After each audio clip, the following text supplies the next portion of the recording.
deflection and evasion. It's complicated. It's nuanced. There's many sides. I mean, of course, complexity exists, obviously, but complexity is not a permit to abandon the truth. Complexity should sharpen your honesty, not sabotage your honesty. And what does this do to a person? Well, it splits you.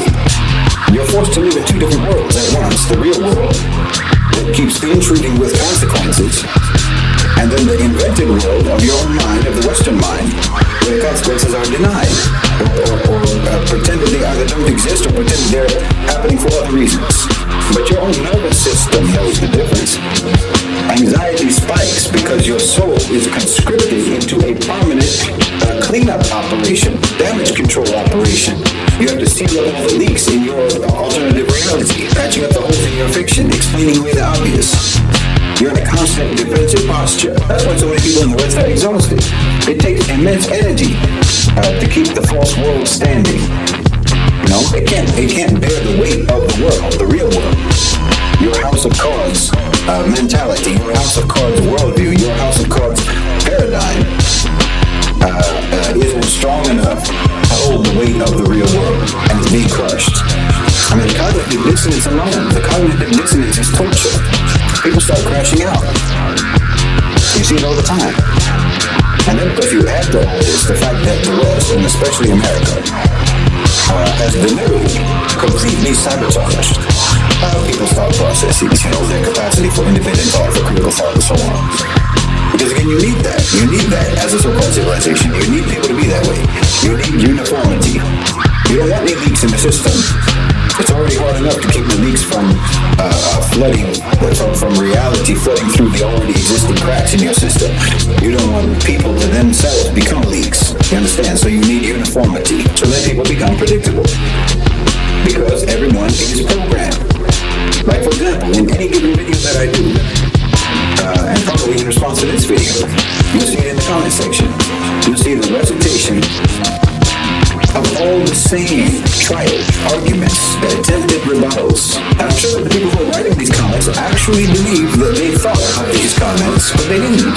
These are programmed responses. Like, for example, if the West is so bad, why does everyone want to come here? Or, yes, the West has done bad things, but everyone else has done the same. Well, you're using a computer, aren't you? You're using Western technology. Aren't you being a hypocrite? Or, my favorite, why are you wearing a suit and tie if you don't like the West? Of course, you got just a blanket dismissal. Oh, you just hate the West. You see what I mean? Truth doesn't matter. This is not honest engagement. The substance of the arguments that are made in the posts or in the videos that they're responding to are never acknowledged, never processed. There's just this reflexive deflection, diversion, misdirection, and so on. Any of these attempted program rebuttals can obviously easily be answered. They can easily be answered, but that would mean diverting off the path of the original point in the video and creating just busy work as a tactic of distraction. That's all this is. Cover up an actual issue, cover up an actual argument, cover up an actual point with a pile of non-issues, a pile of misdirections. And this whole process obscures and it covers up and it distracts and it enforces moral relativism or reality relativism. I mean, conflating, for example, an actively ongoing Western genocide in Gaza with the alleged crime of hypocritically using a computer. It's absolute nonsense. What are you saying? You don't even know what you're saying.